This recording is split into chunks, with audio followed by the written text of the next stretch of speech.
Hi, my name is Cristina Ionescu Taifas and I'm the International Marketing and Events Manager of DTSE. How long have you been working in DTSE Romania? Approximately 8 years and a half.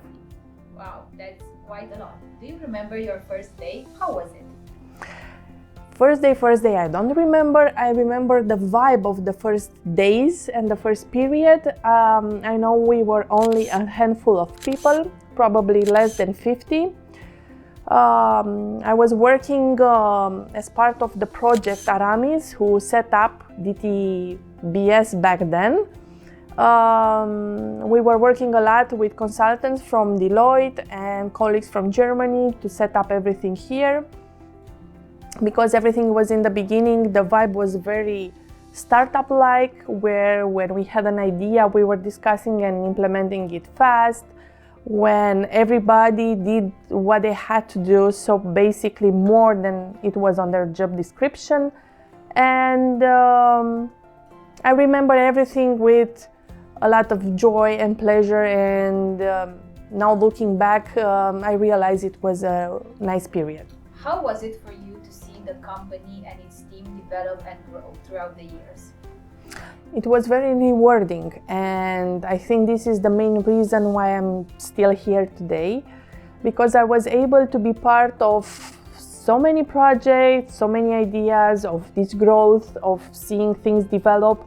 And when you had an idea and you put it into practice and you see the results and that things are going, it gives you this satisfaction that you did something right, and it motivates you to keep on doing more. So this was my vision when I started. As I mentioned, we were less than 50. Now we are more than 450 or approximately, so it's a big growth. When we started, this team was just in a small office in Bucharest. Now we have 2 offices, one Bucharest, one Timișoara, and a big team.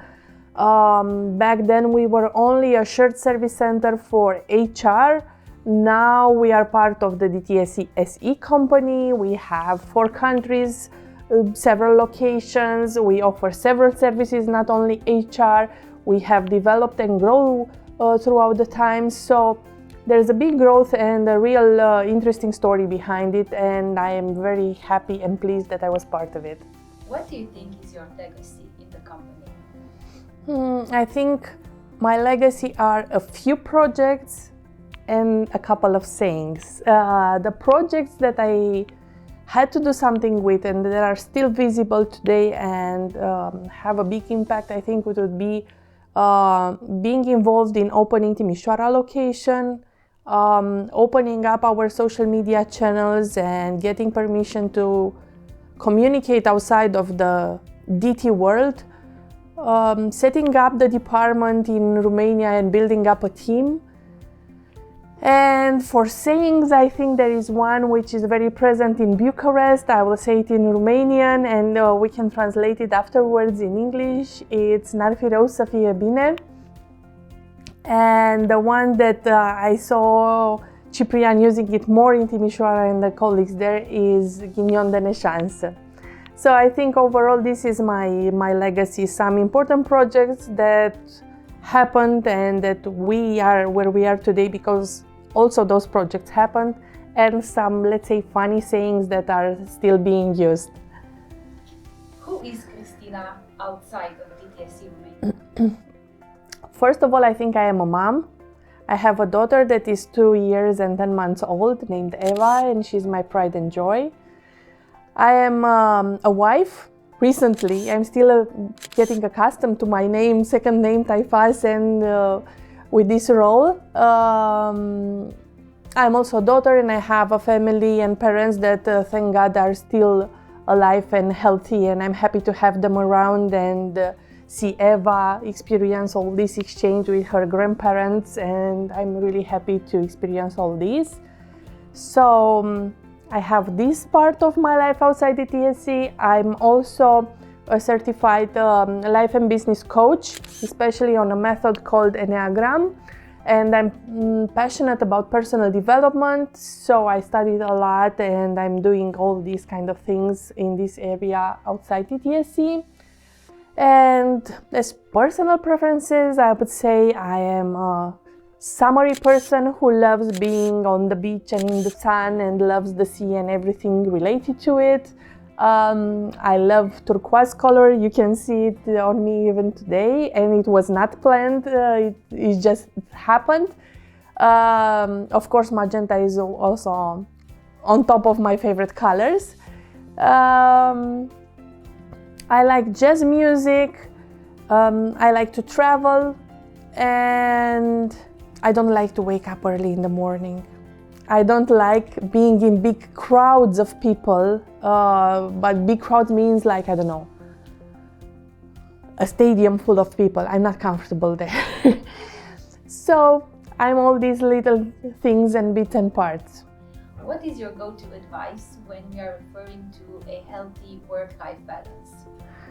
I don't think I am in the position to give an advice to anyone, because I don't think I have mastered this yet. I don't think I have reached this work-life balance where I can say, yeah, this is the go-to, please use my method, you will be successful. I think it's a combination of three things. One is to prioritize things and to be okay with yourself, knowing that you are not capable of doing everything, at least to do the important ones. Then it's related to time management. We all have the tendency to linger more on some tasks that maybe we like more, or that we want to make them perfect. And if you waste time like this, you won't have time for the rest. So you have to be strict with your schedule and stay with the plan. And if the recording happens at 4:30, you'll be there at 4:30 and things like that. And the third thing, I think, is getting support, because you cannot do it on your own, and you definitely need support. This goes both on the professional side and having a team and colleagues to support you, and also at home with the family, to have family to support with the tasks and the chores, and divide everything and realize that you cannot do everything on your own. And yeah, this is the mixture, I think, for me right now works, but as I said, I don't have the magic formula or an advice. And I have one last question for you. What message would you say to your younger self? From a personal point of view, I would strongly recommend to have kids at a younger age, because you have time to have more than just one, and it's amazing. And from a professional perspective, the lesson I have learned is, even when things get tough, don't give up, stay true to your beliefs, and if you really believe what you're doing is correct and it will be beneficial, fight for that idea, try to find other ways and try to make it happen. Because in my experience, I have seen this happening, and I have seen so-called impossible projects came to reality, and that these projects brought a lot of satisfaction and good results. And yeah, I think being patient and hanging in there and fighting for your beliefs is the advice from a professional perspective. Thank you so much, Cristina, for your answers. It was really nice talking to you.